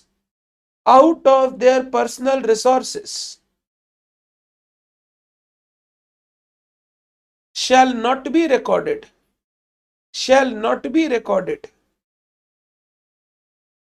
in books of accounts of business, shall not be recorded in books of accounts of business,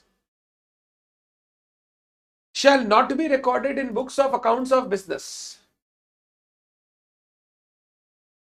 Any amount invested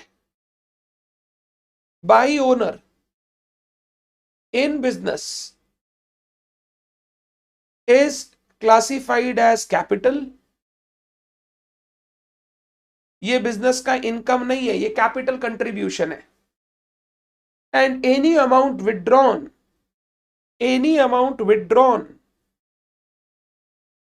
by owner is classified as drawings.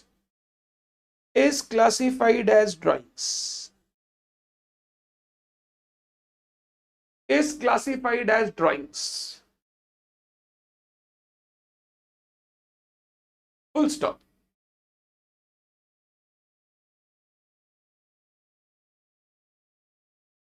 Is classified as drawings.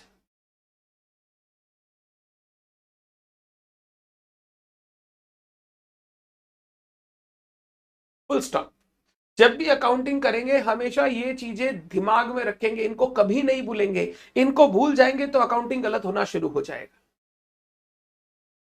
तो businessman के personal transaction को हम business की books में record नहीं करते unless वो business के पैसों से किया गया हो, तब हमको उसको कैश का इफेक्ट बिजनेस की बुक्स में लिखना पड़ता है. बट वो अगर अपने पर्सनल रिसोर्सेज से कोई पर्सनल ट्रांजैक्शन कर रहा है तो बिजनेस एंटिटी को इसको रिकॉर्ड करने का जरूरत नहीं. बिजनेस एंटिटी बोलता है आप अलग हम अलग, हम जो हम करेंगे वो रिकॉर्ड करेंगे, आप जो आप कर रहे हैं वो रिकॉर्ड कीजिए. हम अपने बुक्स ऑफ अकाउंट्स में, बिजनेस के बुक्स ऑफ अकाउंट्स में ओनर के पर्सनल ट्रांजैक्शंस को रिकॉर्ड नहीं करेंगे.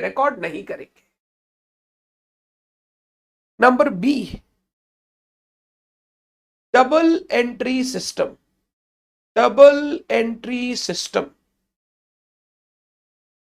ये अकाउंटिंग का सेकेंड इंपॉर्टेंट कॉन्सेप्ट. ये प्रिंसिपल के बिना अकाउंटिंग हो ही नहीं सकती. वो अकाउंटिंग सही होगी नहीं, वो अधूरी रह जाएगी. डबल एंट्री सिस्टम बोला कोई भी बिजनेस में ट्रांजैक्शन होगा जिसको आप बुक्स ऑफ अकाउंट्स में रिकॉर्ड करने जा रहे हैं. आप बुक्स ऑफ अकाउंट्स रिकॉर्ड करते समय समझिएगा कि हर ट्रांजैक्शन के कम से कम दो इफेक्ट होंगे या हर ट्रांजैक्शन के दो इफेक्ट होंगे. एक इफेक्ट को हम करेंगे डेबिट, दूसरा इफेक्ट को हम करेंगे क्रेडिट. एंड इस तरीके से करेंगे the total of debit must be equal to the total of credit. The total of debits must be equal to the total of credit. जब भी आप कोई भी ट्रांजैक्शन रिकॉर्ड करेंगे हर ट्रांजैक्शन के दो इफेक्ट होंगे. एक इफेक्ट को हम करेंगे डेबिट और एक इफेक्ट को हम करेंगे क्रेडिट. सर किसको डेबिट करना है किसको क्रेडिट करना है ये कैसे पता चलेगा? इसके लिए हमारा नेक्स्ट डिस्कशन आएगा जहां पर हम बहुत सारे एलिमेंट्स ऑफ अकाउंट्स को समझेंगे, जहां पर हम अकाउंटिंग के रूल समझेंगे कि भैया अकाउंटिंग एक्चुअली होता कैसे है. तो वो हमारे नेक्स्ट डिस्कशन में आएगा. धीरे धीरे हम उसको बिल्डअप करेंगे कैसे हम डेबिट क्रेडिट आइडेंटिफाई करते हैं. हम लोग इतना स्मूथ कर लेंगे कि आपको ना वो डेबिट क्रेडिट किसको करना है वो हमेशा हमेशा ध्यान में रहेगा. याद नहीं बोल रहा हूं, याद करने नहीं बोल रहा हूं, आप खुद पता कर पाएंगे इसको डेबिट कर दीजिए इसको क्रेडिट कर दीजिए. उसको हम लोग अलग से पढ़ाई करेंगे, वो हमारा नेक्स्ट कॉन्सेप्ट आएगा. तो डबल एंट्री सिस्टम मतलब every transaction of the business will affect at least two accounts. One account will be debited,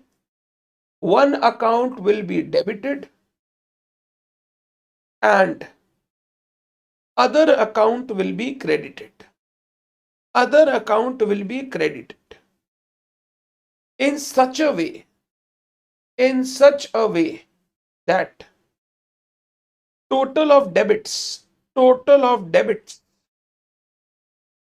will always be equal to total of credits, will always be equal to total of credits. Total of debits will always be equal to total of credits. ये हमारा accounting करने का तरीका रहेगा। हम accounting करते समय हमेशा इस बात का ध्यान रखेंगे। हम जर्नल करते समय हमेशा इंश्योर करेंगे डेबिट और क्रेडिट दोनों का टोटल इक्वल आ रहा हो। हम लेजर बनाते समय हमेशा इंश्योर करेंगे अगर एक अकाउंट डेबिट हुआ तो दूसरा अकाउंट क्रेडिट हुआ या नहीं, एक अकाउंट क्रेडिट हुआ तो दूसरा अकाउंट डेबिट हुआ या नहीं। हम हमेशा इंश्योर करेंगे सो दैट हमारी अकाउंटिंग प्रॉपरली मेंटेन हो सके और इसका हिसाब पाई रुपए से पाई से हम मिला सके। सर जब हम लोग घर में अकाउंटिंग करते हैं तो सर डेबिट क्रेडिट कैसे चलता है? नॉर्मली मम्मी मेंटेन कर रही है सिर्फ आपका कैश बुक। 10,000 रुपए पापा से मिले तो उसको डेबिट कर दिया कैश में कि भैया ये रुपया आया। आप जितना खर्चा करते जा रहे हैं वो मम्मी एक एक करके क्रेडिट करते जाएगी। तो यहाँ पे भी डेबिट क्रेडिट चलते रहता है। बट मम्मी वो सारे डिटेल्ड लेजर नहीं बनाती। मम्मी ये नहीं करती कि दीदी का सैलरी अकाउंट एक अलग से बनाएगी और जो सैलरी पे करती जा रही है वो सैलरी अकाउंट पे भी पोस्ट करेगी, क्योंकि उतनी डीपली इंफॉर्मेशन हमें नहीं चाहिए।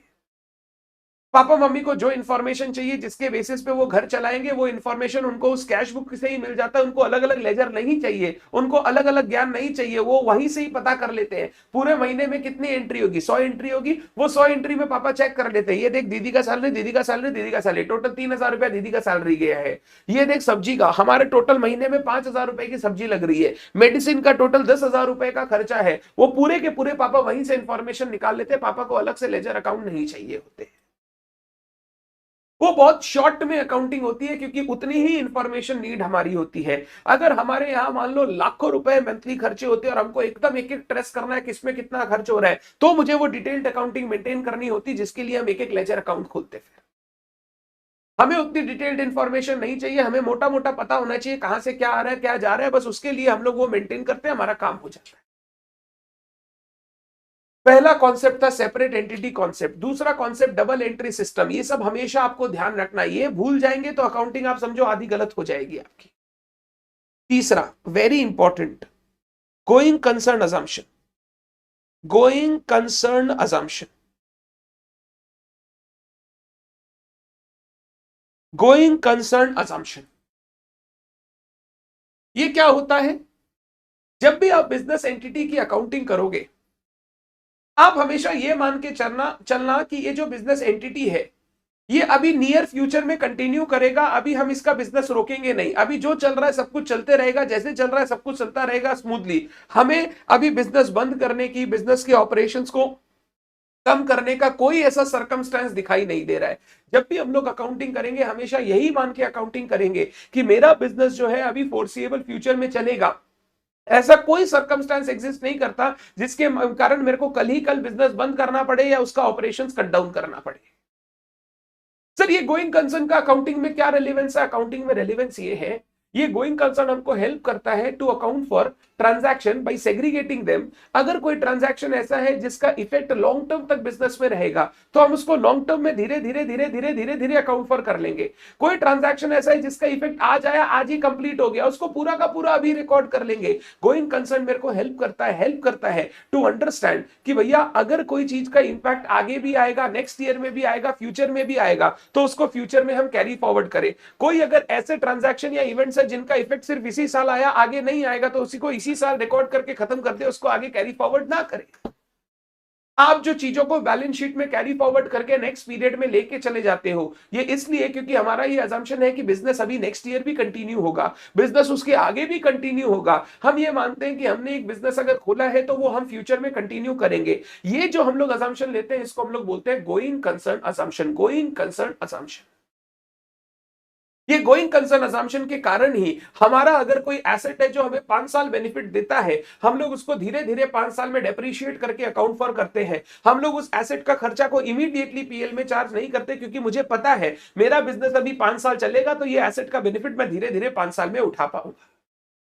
बट बट अगर मान लो आपने एसेट खरीदा जिसका बेनिफिट 5 साल मिलेगा, बट आपको पता है आप बिजनेस नेक्स्ट 6 महीने में बंद करने वाले हो, तो आप चाह कर भी उस एसेट के खर्चे को 5 साल में राइट ऑफ नहीं कर सकते, क्योंकि आपका धंधा 6 महीने में बंद होने वाला है। आपको उस 6 महीने में ही सारी अकाउंटिंग करनी होगी, वो 6 महीने में ही खर्चा लिखना होगा, नुकसान लिखना होगा, सब कुछ लिखना होगा। ये हम लोग बोलते हैं गोइंग कंसर्न असम्पशन का importance.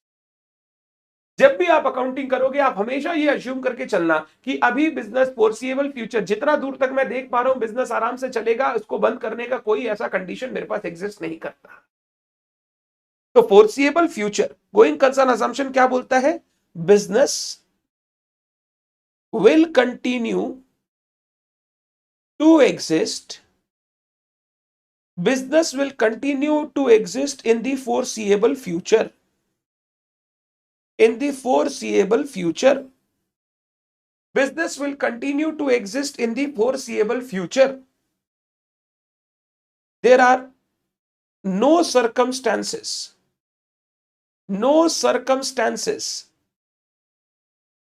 existing which may show a need to close the business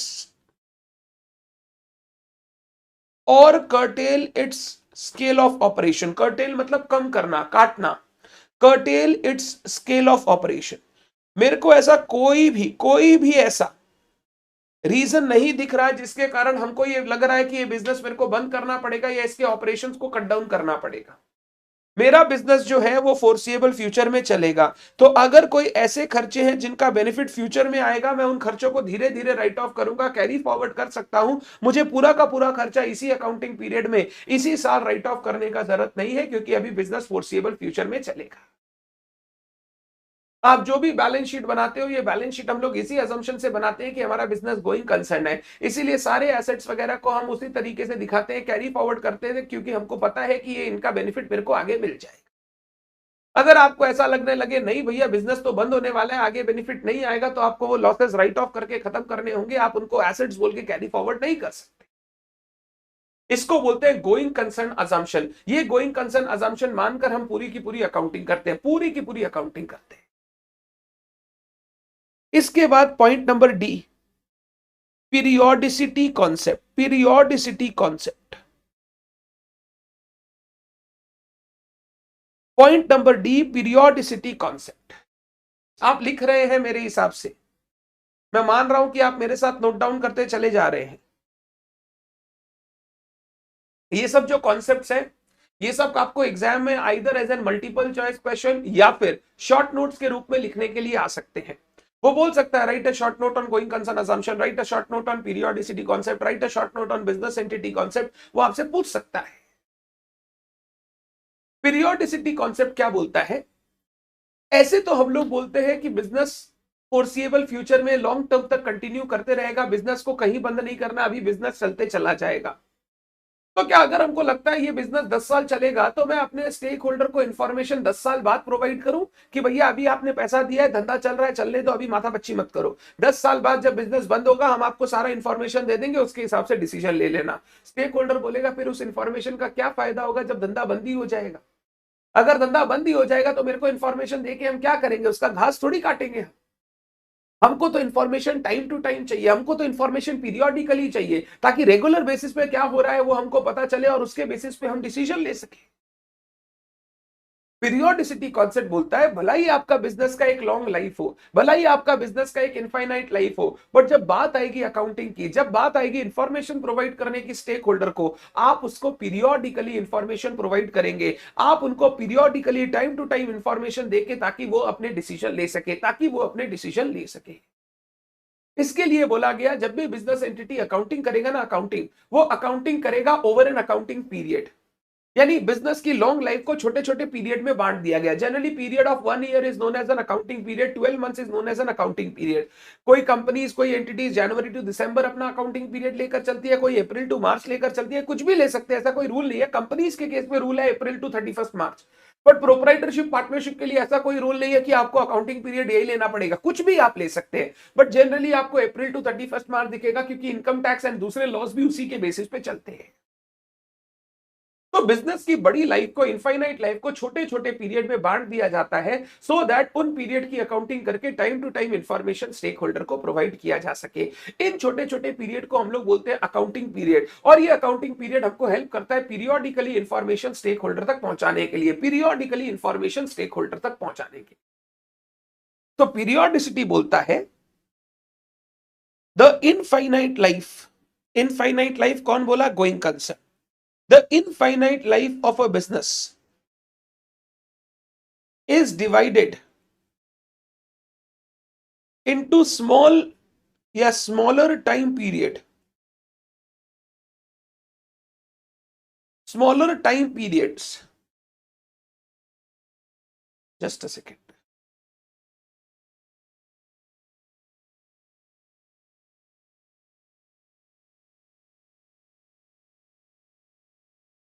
Into smaller time periods known as accounting period.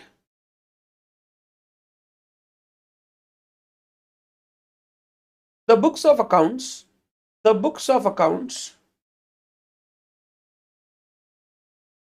are maintained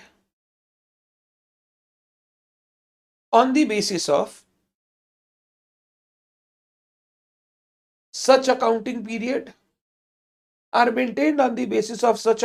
period, and periodically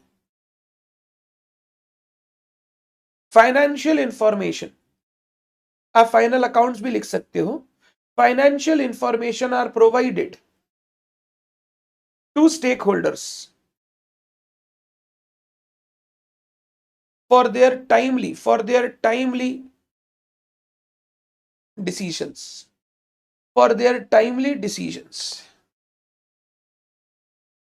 हम लोग बिजनेस की बड़ी लाइफ को छोटे छोटे पीरियड में डिवाइड कर देते हैं, जिसको हम लोग बोलते हैं अकाउंटिंग पीरियड। हमारा अकाउंटिंग हमेशा इस अकाउंटिंग पीरियड के बेसिस पर होगा। हम लोग हर अकाउंटिंग पीरियड के एंड पे फाइनल अकाउंट्स बनाएंगे और उन फाइनल अकाउंट्स को स्टेक होल्डर को प्रोवाइड करेंगे, ताकि stakeholder time to time अपने डिसीजंस ले सके, पीरियोडिसिटी कॉन्सेप्ट, 4 कॉन्सेप्ट पढ़ा दिए आपको। पहला कॉन्सेप्ट पढ़ाया, बोलो क्या? Separate entity. दूसरा डबल एंट्री सिस्टम। तीसरा पढ़ा गोइंग कंसर्न असम्पशन। चौथा पढ़ा पीरियोडिसिटी। जब आप रेगुलर अकाउंटिंग करेंगे आपको ये पता होना चाहिए। इसके साथ साथ कुछ छोटे छोटे कॉन्सेप्ट और है जो मैं धीरे धीरे लूंगा आपके साथ, बट ये मेरे को लगता है 4 ऐसे बेसिक कॉन्सेप्ट है जो हर बच्चे को पहले से पता होना चाहिए, who wants to learn accounting, who wants to do accounting, क्योंकि इनके बिना अकाउंटिंग नहीं होगा।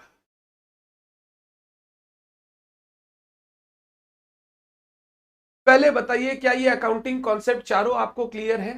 बिजनेस एंटिटी कॉन्सेप्ट या separate entity concept, double entry system, going concern assumption and periodicity concept, ये 4 कॉन्सेप्ट आपको एकदम 100% समझ में आने चाहिए।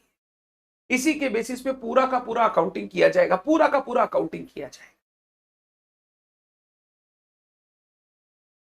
यहां तक बिल्कुल ठीक है।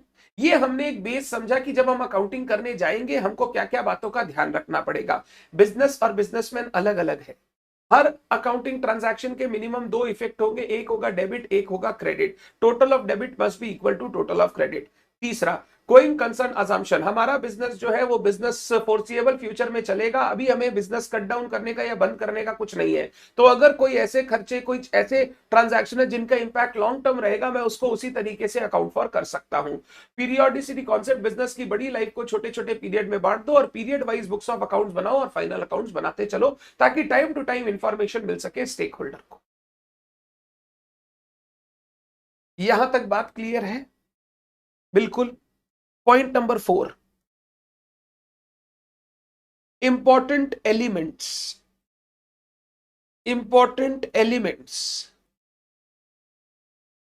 of accounting, important elements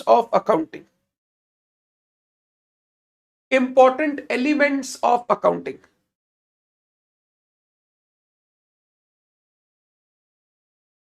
मैं सिर्फ पूछ रहा हूं, और बहुत सारे बच्चे हैं जिन्होंने सारे सब्जेक्ट हमारे साथ लिए हैं, कुछ ऐसे भी बच्चे हैं जो दूसरी दूसरी जगह दूसरे सब्जेक्ट्स लिए हैं। आपका कोई क्लास है क्या, मतलब आगे आगे का आपका रूटीन क्या है, वो मेरे को थोड़ा बताओ सर। आप हम लोगों को हेल्प कीजिए ना, रूटीन क्या होना चाहिए सर। हम लोग तो एकदम एकदम इधर उधर तितर बितर हो रखे हैं, क्या करना है हम लोग तो बस जैसा सब चल रहा है, जैसा भेड़ चल रहा है वैसे ही चल रहे हैं। देखो, अगर आपको अच्छी तरीके से दोनों ग्रुप के एग्जाम देने हैं, आपको इंश्योर करना है कि आपके आपके पास कितने सब्जेक्ट है, ग्रुप 1 में 4, ग्रुप 2 में 4। आपको अगर टाइम प्रॉपरली यूटिलाइज करना है, प्रॉपरली यूटिलाइज, आप चारों सब्जेक्ट स्टार्ट करें ग्रुप 1 के। क्यों चारों सब्जेक्ट स्टार्ट करना बेटर रहेगा सर? एक या दो सब्जेक्ट अगर आप लेकर स्टार्ट करते हो ना, तो सबसे बड़ा प्रॉब्लम क्या है, मान लो फाइनेंशियल अकाउंटिंग सिर्फ आप पकड़ा, फाइनेंशियल अकाउंटिंग का 2 घंटे का आपने क्लास किया, बाद बाकी पूरे दिन क्या करोगे सर? फाइनेंशियल अकाउंटिंग को रिवाइज करेंगे, पूरे दिन में 10 घंटा फाइनेंशियल अकाउंटिंग रिवाइज करोगे? इतना तो मैं क्लास में पढ़ाता ही नहीं हूं 2 घंटे में, जो तुम 10 घंटे रिवाइज करने में लगा दो। सर चलो 2 सब्जेक्ट का ट्यूशन लेंगे, 4 घंटा, बाद बाकी 8 घंटे क्या करोगे? सर आप 8 घंटे 10 घंटे, मतलब आप बोल रहे दिन में 12 घंटा पढ़ना पड़ेगा? Yes, at the intermediate level every day you have to study 12 hours. आपको इंटरमीडिएट लेवल पे 12 घंटा रेगुलर बेसिस पे अपनी रूटीन बनानी पड़ेगी। अरे सर क्या मजाक करते हैं, 12 घंटा कोई पढ़ता है क्या दिन में? मैं आपको रूटीन बना के देता हूं, आपको 12 घंटा एकदम रियलिस्टिक लगेगा। अगर मैं एक स्टूडेंट, मैं क्या फॉलो करता था, मैं वो बताता हूं मेरी रूटीन, जिससे मैंने अपने अपने जो स्टूडेंट करियर था, अपना जो स्टूडेंट वाला टाइम था, वो मैंने बहुत अच्छे से निकाला। मैंने बहुत अच्छे मार्क्स स्कोर किए, बहुत सारे रैंक स्कोर किए, ओनली बिकॉज मैं ये रूटीन फॉलो करता था जब भी मैं एग्जाम्स के लिए पढ़ाई करता था, प्रिपेयर करता था। अब कोई बोलता है कि इंटरमीडिएट में कितना घंटा पढ़ाई करे, मैं बोलता हूं 12 hours every day, 12 hours every day. Sunday 6 hours, Sunday 6 hours. Sunday एक दिन अपने आप को ब्रेक देना चाहिए, इंसान को ब्रेक देना चाहिए। बेस्ट है अपूर्व, अगर आप जॉब के साथ साथ पढ़ाई कर रहे हो, live classes are the best. आप क्लास करके फिर जाना अपने काम के लिए। कोई दिन छूट जाए, कोई ऑफिस में काम हो, तो प्लीज इंश्योर कि आप क्या करोगे, आप क्लास सुबह नहीं कर पाए तो शाम को करके नेक्स्ट दिन वापस लाइव ज्वाइन करोगे। Please do live classes, you will be able to maintain your routine. 12 hours per day की पढ़ाई कैसे करें सर, हम लोग कैसे करें? चलो 24 घंटे का हमारा दिन होता है, 24 आवर्स।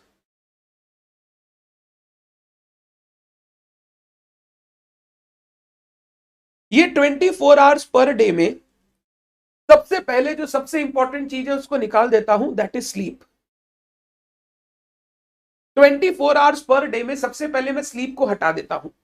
मैं मानता हूं एक एक एवरेज स्टूडेंट जो जिसकी एज अभी 20-21 साल है, 19 साल है, उसको 7 से 8 घंटे सोना चाहिए। और सिर्फ बच्चे को क्या, सबको, हम लोगों को भी 7 to 8 आवर्स की स्लीप की रिक्वायरमेंट है। सर मोदी जी तो 3 घंटे 4 घंटे सो के अपना काम कर लेते हैं।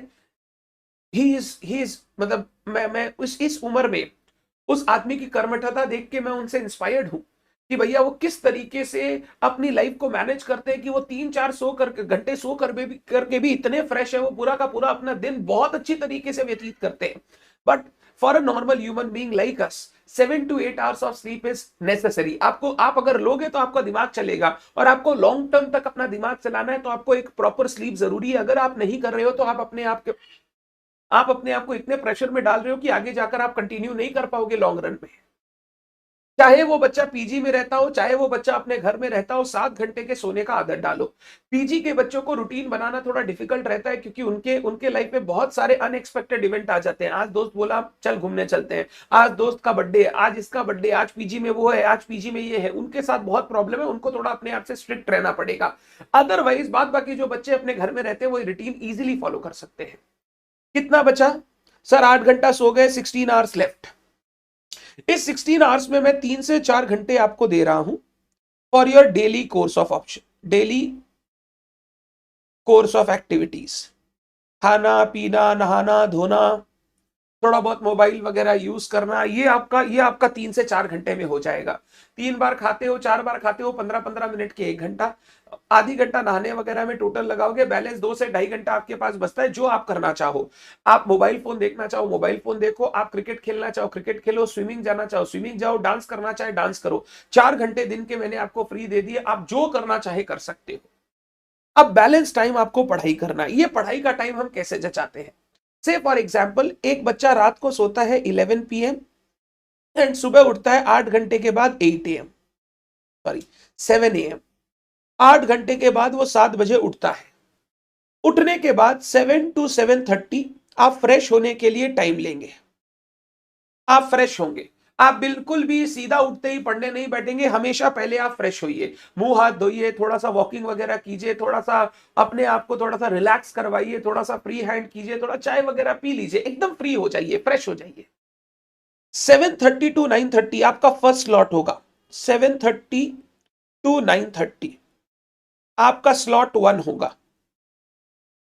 स्लॉट 1 2 घंटे का, जिसमें आप फर्स्ट क्लास करोगे। अभी क्योंकि आपकी क्लासेस रहेंगी, आप अपना पढ़ाई चालू की हो, आप अपना फर्स्ट क्लास करोगे। जैसे जैसे क्लासेस कम होती जाएंगी, इनकी जगह पर रिवीजन सब्जेक्ट 1 आ जाएगा, जिसका आपको रिवीजन करना है, बट अभी आपको क्लास पे फोकस करना है। फिर 9:30 to 10 आपका ब्रेकफास्ट का ब्रेक रहेगा। आप ब्रेकफास्ट करो।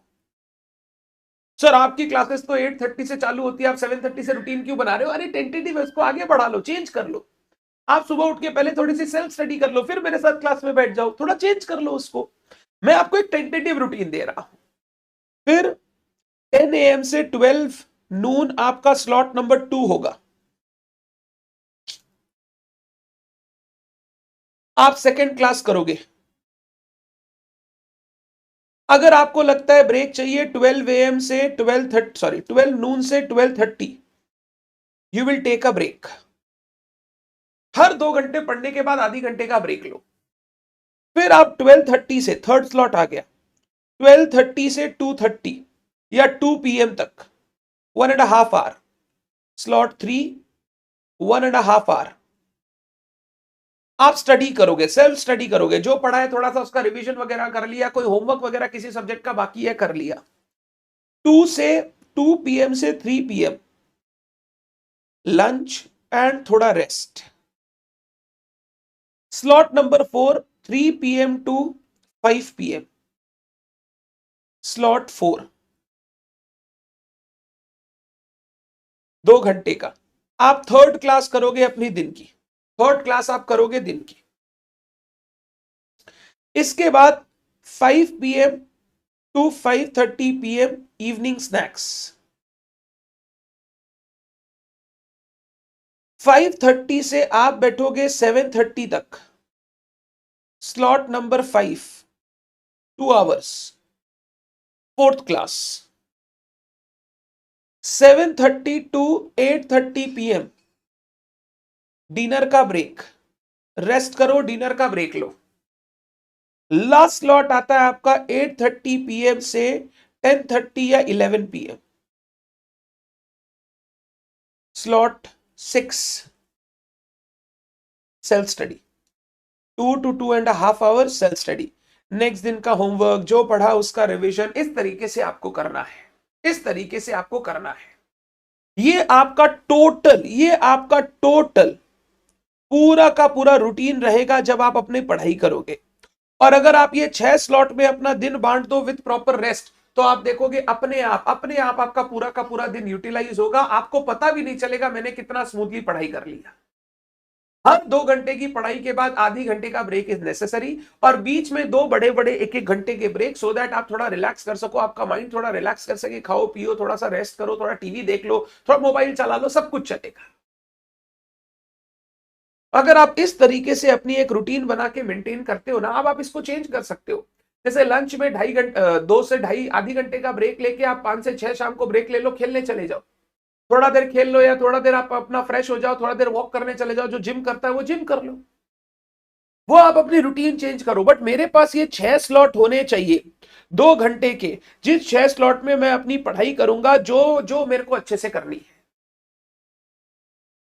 कभी पढ़ने का मूड नहीं करे तो उस स्लॉट में आप सिर्फ प्रैक्टिस डाल दो कि आज मैं अकाउंट का सिर्फ क्वेश्चंस प्रैक्टिस करूंगा, आज मेरे को पढ़ने का मूड नहीं करा तो मैं नया चीज लेके नहीं बैठूंगा, आज मैं सिर्फ प्रैक्टिस करूंगा।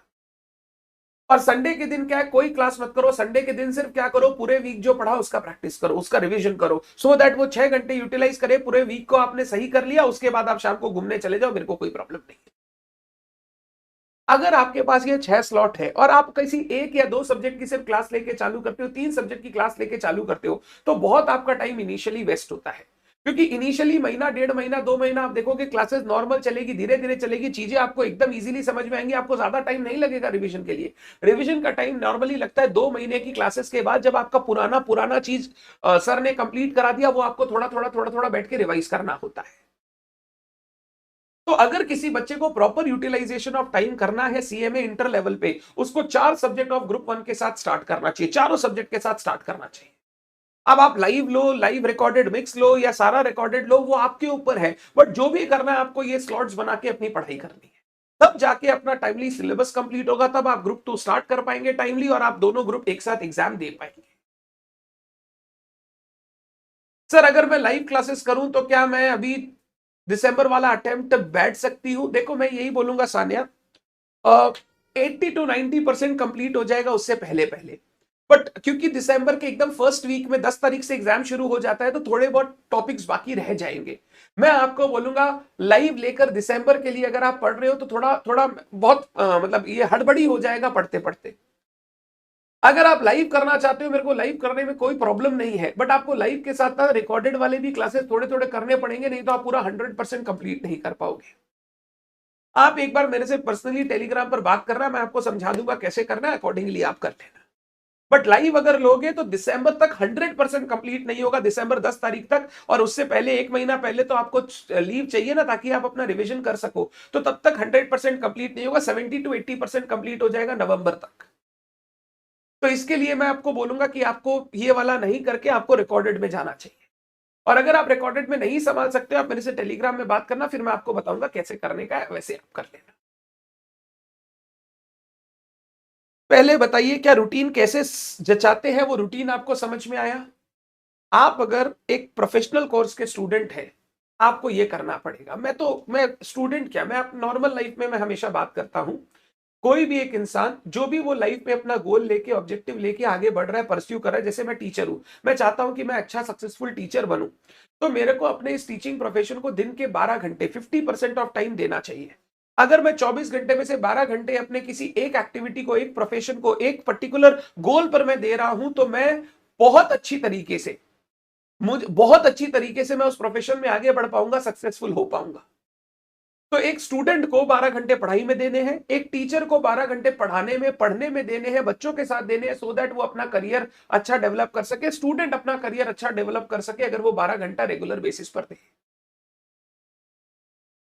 इसी का बिल्कुल आप मेरे को टेलीग्राम करना, जो भी बच्चे जिनको भी मेरे से कुछ बात कर रही हो ना, आप टेलीग्राम करना, मैं फ्री होऊंगा तो मैं आपको आंसर जरूर करूंगा कि कैसे कैसे क्या क्या करना चाहिए। एंड आप लोग शायद सब टेलीग्राम ग्रुप में ज्वाइन हो चुके हैं, प्लीज टेलीग्राम ग्रुप में ज्वाइन हो जाएगा, दैट इज वेरी इंपॉर्टेंट। आप अपने सारे डाउट, सारी प्रॉब्लम्स, मेरे सारे अनाउंसमेंट उस टेलीग्राम ग्रुप में आएंगे, ताकि आपकी कभी कोई क्लास मिस ना हो, कभी कोई प्रॉब्लम आपको ना हो। ये आपका शेड्यूल होना चाहिए, पहले ही दिन में अगर सारे बच्चों को ये क्लियर कर दूंगा, तो आपके लिए ही पूरी की पूरी जर्नी इजी हो जाएगी। अभी आपको और करना ही क्या है, सिर्फ पढ़ाई करना है, तो ऐसे करो ना पढ़ाई, हर 2 घंटे के बाद आधी घंटे का ब्रेक, 2 घंटे के बाद फिर 1 घंटे का बड़ा ब्रेक, ऐसे करके करो ना, देखो इजीली आपका रूटीन मैनेज होगा। मैं जब स्टूडेंट था, मैं ऐसे ही पढ़ाई किया करता था, इसके कारण ही मैंने बहुत सारे रैंक स्कोर किए जब मैं स्टूडेंट था।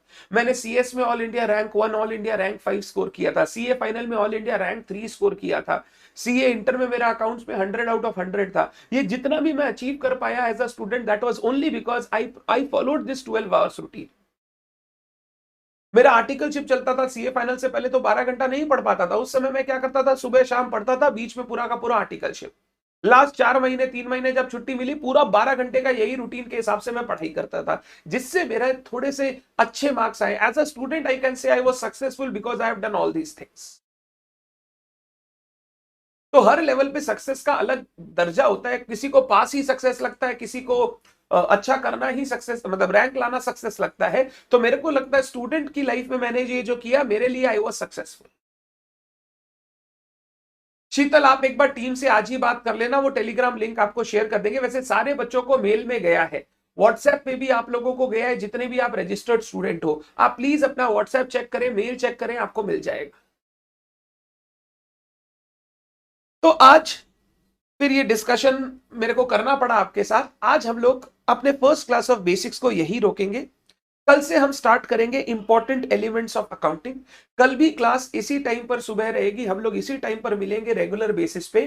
तो कल मिलते हैं और important elements of accounting discuss करेंगे। आज का आपका होमवर्क सिर्फ यही रहेगा, जो आज पढ़ाया कल बस वो रीड करके आइएगा, ताकि आप कनेक्ट कर पाओ टॉपिक्स को, आपका कनेक्शन ना छूटे टॉपिक्स के साथ। धन्यवाद, thank you so much everyone. कल मिलते हैं, आज के लिए सिर्फ इतना ही। Bye bye, Tata.